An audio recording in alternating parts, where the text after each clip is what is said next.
Okay, I'm gonna start out the same way that I did in my last video, that is on my street. It's about 7 o'clock in the morning now, and people are just getting ready, kids are going to school, and I'm gonna do a video this time that is all me walking around Phnom Penh near my apartment, and I'm starting right on my street and we'll work from there. I'm going to talk a little bit more about vocation. I'm particularly going to talk about happiness, and I'm going to use this video to show my concerns and my interests in the concept of happiness. So let's get started.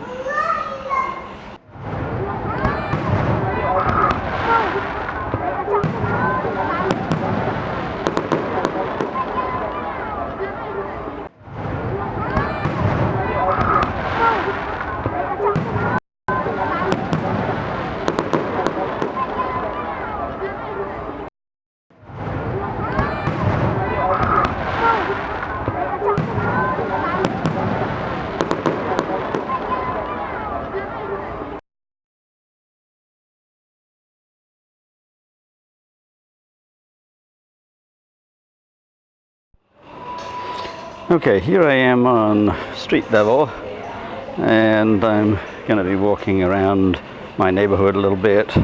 Here's my local store, and here are the bicycle shop where I get my bicycle repaired, and yet another building site. You get the general idea. Okay, now what I'm going to be talking about for the next little while is the notion of happiness. And this gets a bit complicated, and so I'll have to go back to my study at some point and give you a little formal thing. But for now, I'm going to talk about happiness in terms of what makes me happy.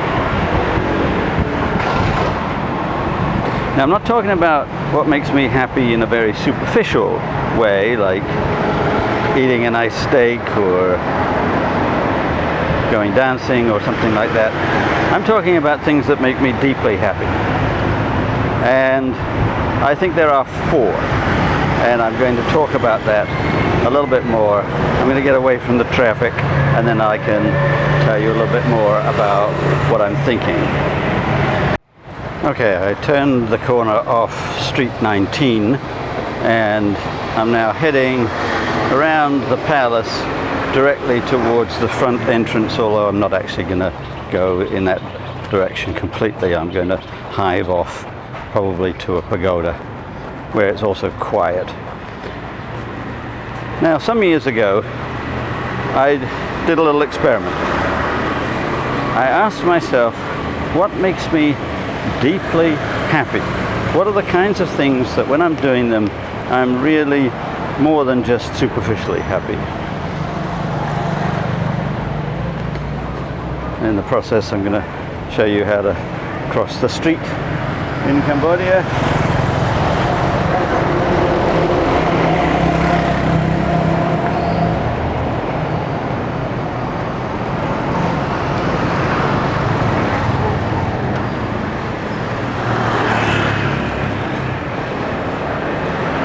Slow and steady.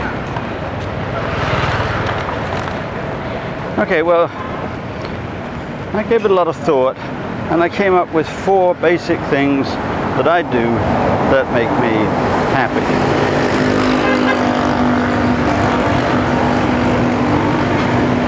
One was cooking.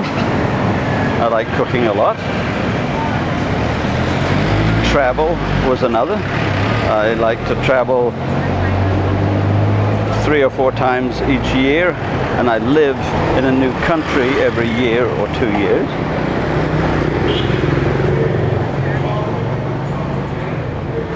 Writing. I write books, write articles, write blog posts, photography.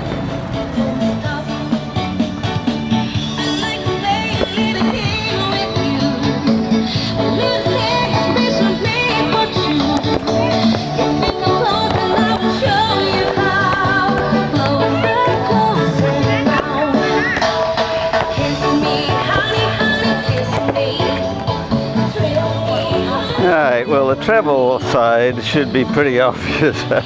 And if you know anything about Phnom Penh, you'll know where I am. I'm right beside the palace, but I'm in an area that is dedicated to friendship between Cambodia and Vietnam, even though right now the friendship is a little delicate. Maybe you can see in the distance some monks. In the morning they go around asking for food and for contributions to their monastery. And I'm heading in the general direction of the Vietnam-Cambodia Friendship Memorial. This was erected at the time when Vietnam intervened in Cambodian politics to get rid of Pol Pot and the Khmer Rouge. Since then, disputes about the border and who owns the Mekong Delta and so forth have made things a little bit frayed, but generally things are not too bad. And actually the cultures of Cambodia and Vietnam right on the border in the Mekong Delta area are actually very intermingled with one another. It's the general politics at the government level that's a little bit frayed.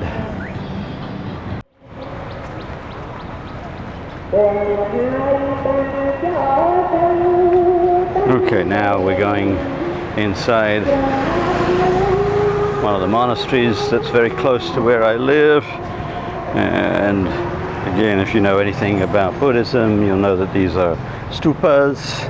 They're burial places for monks usually, or famous people. And there's probably somewhere in the region of 100 in this area. And then there are also temples that you can enter. I'm not going to, mainly because I've got shoes on and I've got the camera working and all the rest of it.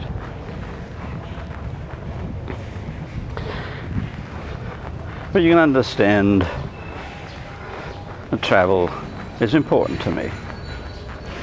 Now, I live in Cambodia, so in a sense this little walk that I'm doing right now is not exactly travel.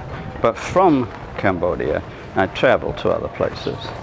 Last year, I traveled to 10 different countries, including Nepal and Thailand.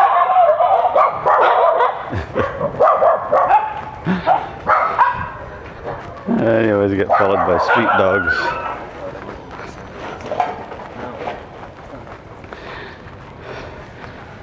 And Laos and Vietnam and Turkey and Italy.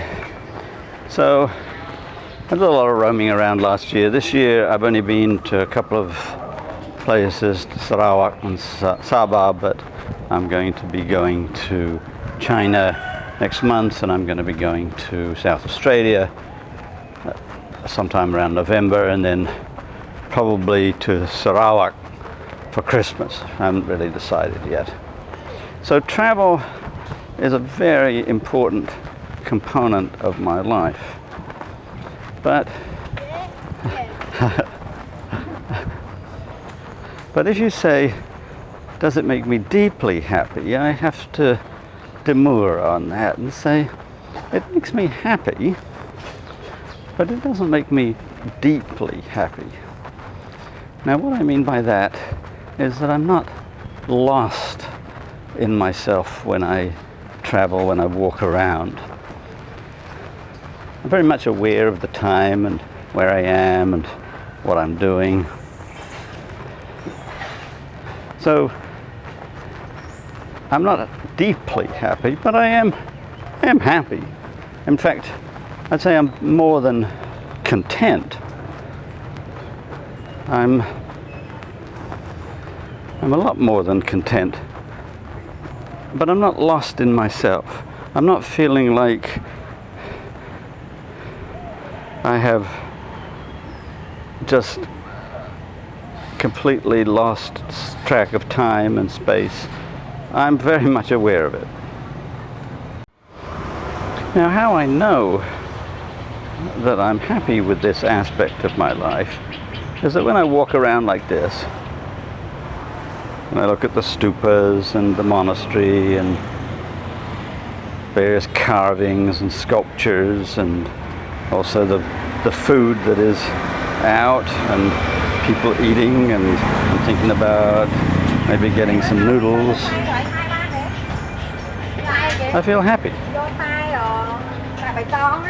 I walk around and I say to myself, hey, I live here. This is my home. I used to do the same thing when I lived in Mantova, when I lived in Buenos Aires, and I lived in a lot of places. I used to just get up in the morning and walk the streets and I'd say, wow, this is my home. So in that sense, travel makes me happy. But let me put it sort of in the middle rank, if you like.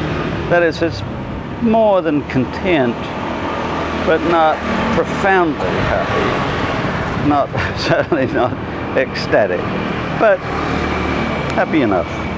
So I'll end this particular section here with a charcoal cart. How amazing to see handmade charcoal for your barbecue.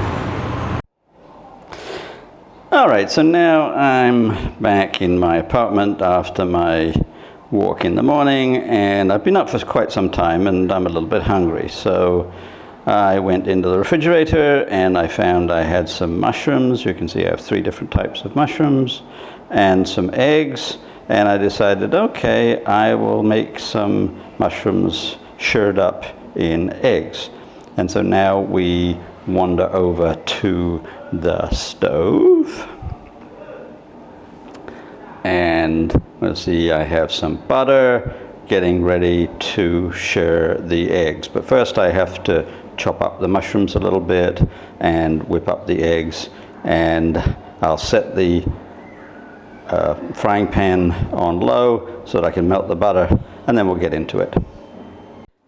Alright, so you can see I've got the butter melting now, and beside the pan I've chopped up the mushrooms, and I have stirred up 3 eggs. I haven't really beaten them a lot, just a little bit to get them mixed. And I'm going to first of all put the mushrooms in, and then I'm going to add the eggs. Okay, here the mushrooms are in, and they're on high heat, and I'm stirring them around just to get them sauteed.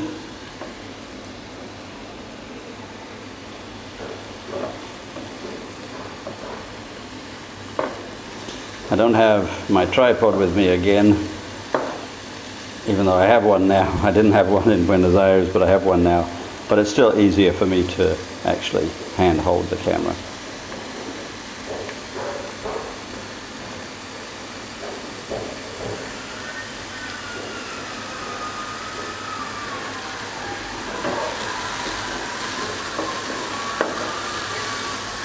I don't want the mushrooms to take on too much color, but I do want them to cook.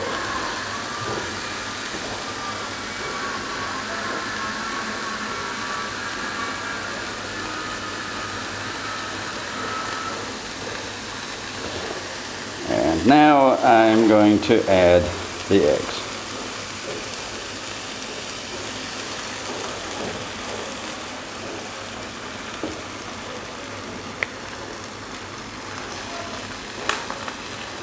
And you'll see they cook very, very quickly.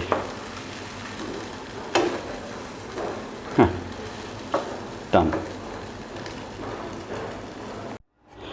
Okay, I've plated them up. I'm going to probably sprinkle a little bit of seaweed on them, I don't know, and chow them down. So that's fast food for you. How long did that take? Maybe 5 minutes. If you add the cutting and slicing and everything, maybe 10 minutes. But that's pretty fast food and delicious. All right, I'm going to pause for a minute here whilst I contemplate this wheel, or this circle. It's called Plutchik's Wheel of Emotions, and it comes from the psychologist Robert Plutchik. Now, it's a bit complicated, and you can pause and take a look at the whole thing if you like, because he identifies 8 basic emotions, and they're in the center of the wheel. And there's joy, there's trust, fear, surprise, sadness, anticipation, anger, and disgust. All right, well, I just want to focus for the moment on the joy part. I don't really fully agree with his designations and his names, but that doesn't really matter. I just want us to focus for the moment on the wheel itself. You think of it as being like an opened up flower. The very center is the most profound part of each of those emotions, and at the very edges is the least. Now let's just look at the top petal for the moment, which starts with serenity, goes to joy, and goes to ecstasy. I use different terms. The edge where he calls serenity, I call contentment. The middle where he calls joy, I call happiness, and ecstasy is okay for the most profound part. I just want to focus on contentment and then joy, or serenity and happiness, whatever you want to call them. Okay, start at the outside, serenity or contentment. That's pretty much my basic state most of the time. I'm not particularly happy, but I'm not unhappy. I'm content. I'm serene. But certain things move me into happiness. And I've mentioned 2 of them so far.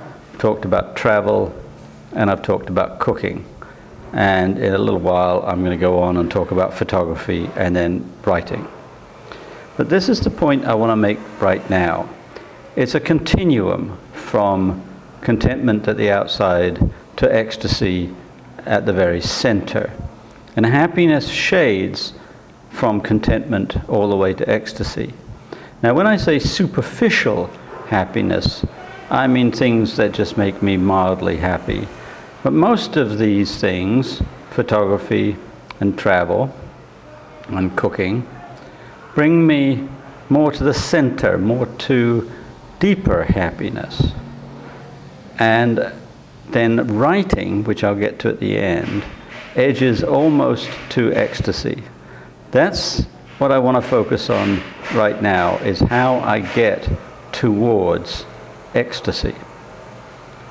All right, now let's move on to some photography.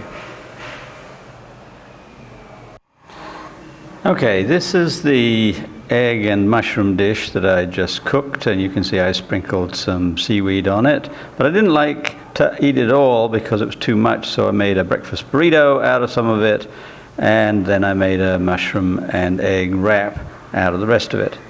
Now here's some more food photography. I like to record my exploits. Here's some southern dishes for New Year's, including Hopping John. Here's a seafood dish I made in Buenos Aires, and here's a Norfolk pudding I made for Plough Monday many years ago.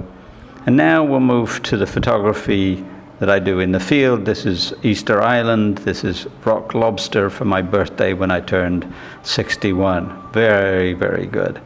All right, now some more general photography, and you can pause these anytime you want and just take a closer look if you like. These are some of my favorite photos because they were surprises. I wasn't expecting them. And now we have some that are much more diagnostic of my photography. I like to take close-ups of things, including textures. And when I lived in Buenos Aires, I loved the doors. I used to take hundreds and hundreds of pictures of doors, the brass work, the various finials, the woodwork, the painting, anything I could get my hands on. And now let's talk about my writing. This is a photo of me at my desk, and you might think that I'm very deeply engrossed in my writing. In fact, I'm actually asleep. My friend Li Xiang was visiting, and she caught me sleeping at my desk whilst I was writing and snapped this photo. And that's an important departure point, that I was asleep. And I'll explain that a little more when I take a walk. I'm going to take a walk now and conclude by talking about my writing. Well, things didn't quite work out as planned. I was hoping to go out yesterday after our shooting, and then it started raining, and then other things got in the way. So now I'm going back out in the morning, and we're going to see what happens. I'm back on my street doing my early morning walk. My neighbor is ahead of me, and I expect he's going to turn around, and I'll probably say hello to him and show off my tiny bit of my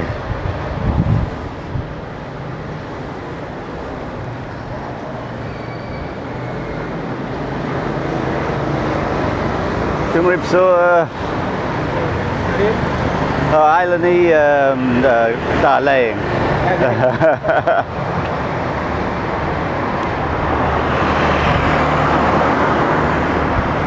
Alright, so I'm back out on my noisy street, so I won't say too much until I get to somewhere a little bit quieter. You can just enjoy the walk along the shops near my house.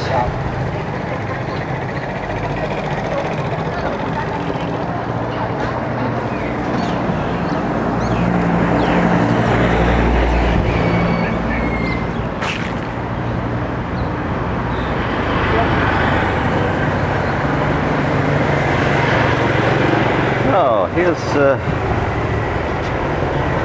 here's one of my favorite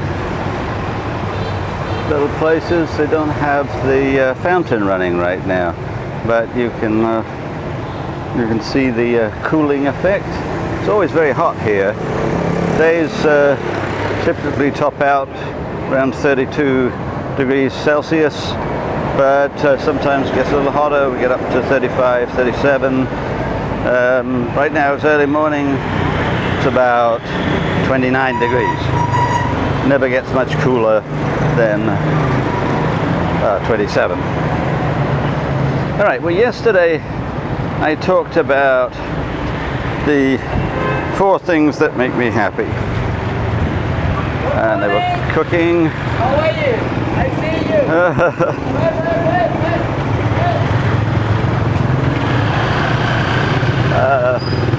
I'm going to get interrupted clearly. Cooking, travel, photography, and writing. And I also made it clear that they're not equal in terms of making me happy. That writing was much deeper than the other 3. But I also didn't really point out, although it might have been obvious, that the 4 are all related to each other. So, for example, when I go traveling, I take photographs. And I also eat different food and think about cooking, so that when I return, I bring back ingredients and I make the dishes that I had tasted in other countries, and then I write about it all. So here's the thing. They're all related to one another, but they're not all equivalent.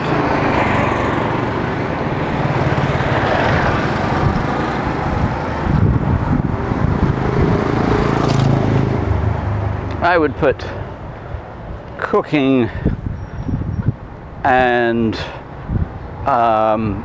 photography at a slightly deeper level than travel, and I would put writing at the deepest level. So if we remember Plutchik's wheel, and remember the circumference being the weakest form of happiness, you know, towards serenity, and towards the center you have ecstasy. I'm going to put, just tentatively, I'm going to put all four in the happy zone, what he called the joy zone, but I'm going to put travel closer to the circumference.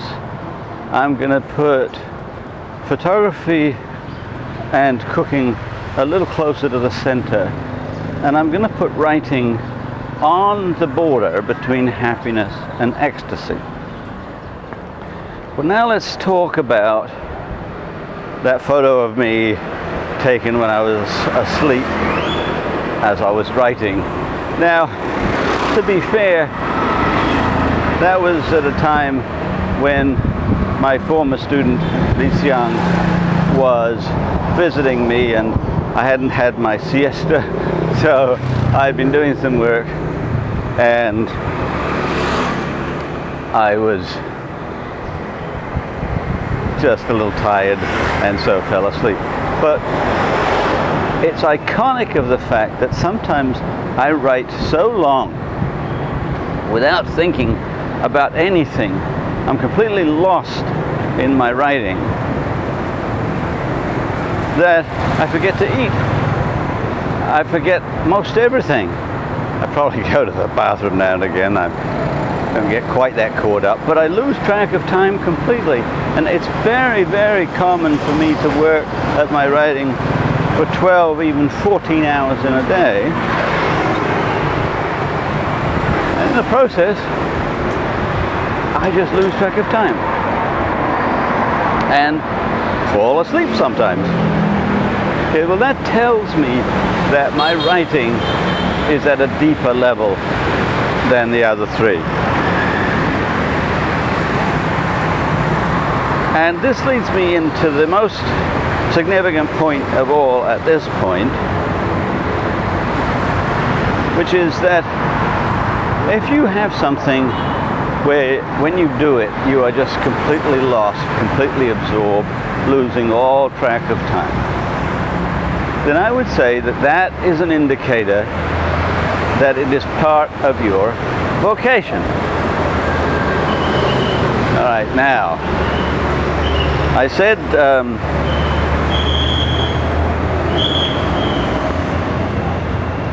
that I would talk about vocation eventually, and of course I have. I've finally got to it. It's kind of like my lectures. I start off talking about one thing and then get completely absorbed by other things.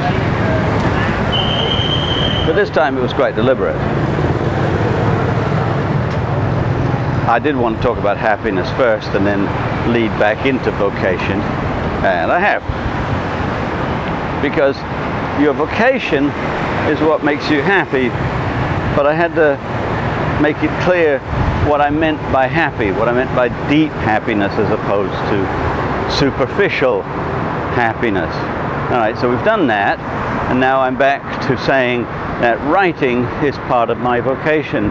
And you can say, wait a minute, Juan, you said teaching was your vocation, but you'll also remember that I said that I was going to qualify that. Well, now I'm going to qualify it. A vocation, as I said in my last video, is complicated. Remember I said it's like a jewel, a multifaceted jewel. Well, writing is only one component of my vocation. Teaching in the classroom is another part of my vocation. What I'm starting to think about is all the things that I do that get me sort of lost in space and time. And writing is one, teaching in the classroom is another one, as all manner of things. Okay, it's getting a little bit noisy, so I'm going to stop for a minute. I'm getting very near the Independence Monument. Let me just show you that.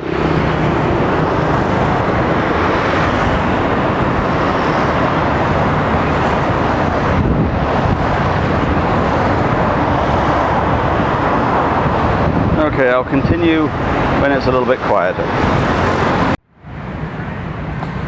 Okay, you can see I have now moved into a park that is near the Independence Monument. It's a little bit quieter and I can finish up heading towards a memorial to Prince Sihanouk. Alright, so what I'm saying is that my vocation has many different facets and they expose themselves at different times when I'm working, whether it be writing or lecturing or giving demonstrations or public speaking or whatever. They're all connected. And I've had to think about this a lot. Is there something at the base of it all that we can say drives all of these activities? That there is something that represents my deepest vocation? Well, I don't know the answer to that quite, but I have certain thoughts.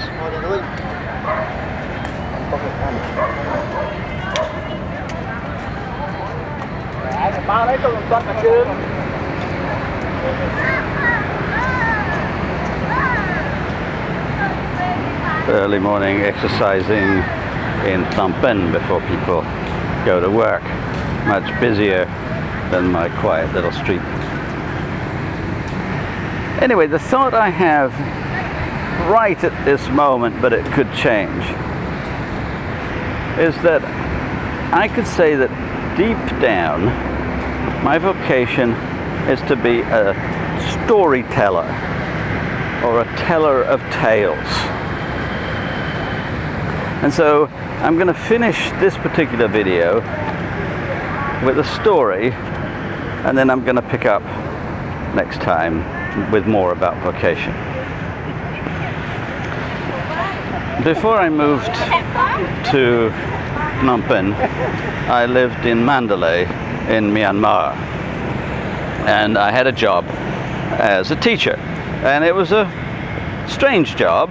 I was teaching science, but I was teaching science to primary school students and a few middle school students. So it wasn't very exacting science, but it did take some effort on my part.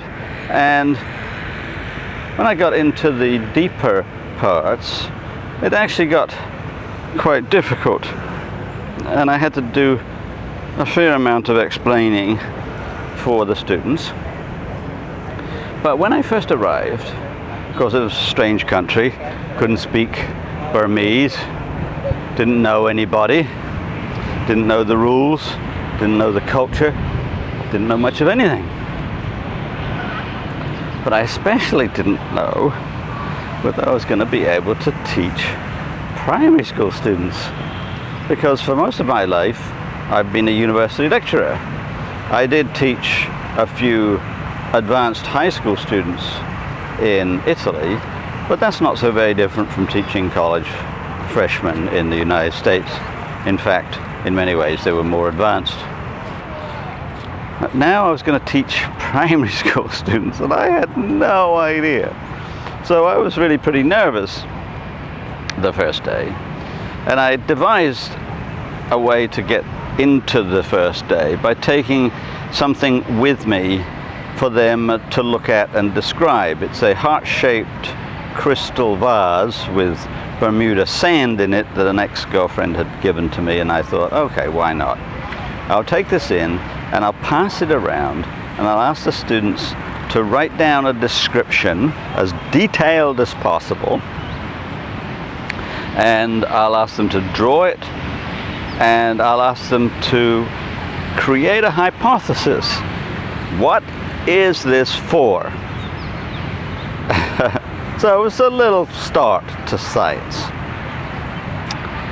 Well, I got into the classroom and I was very, very nervous. I didn't know how things were going to work. And of course, when I teach, I have this habit of making jokes about the material. So I walked into the classroom, I'm nervous, I introduced myself, I talked about how we were going to start class like an English primary school. They were going to all stand up and be silent. They were going to say, "Good morning, Teacher Juan," and I was going to say, "Good morning," and then they were going to sit down. And we practiced that a couple of times, and then I made a joke. And it was probably about the lamest joke. I can't even remember what the joke was, but it was probably a very lame joke. But they all just howled with laughter. And at that moment I said, everything is going to be all right. Okay, on that note, I will see you next time.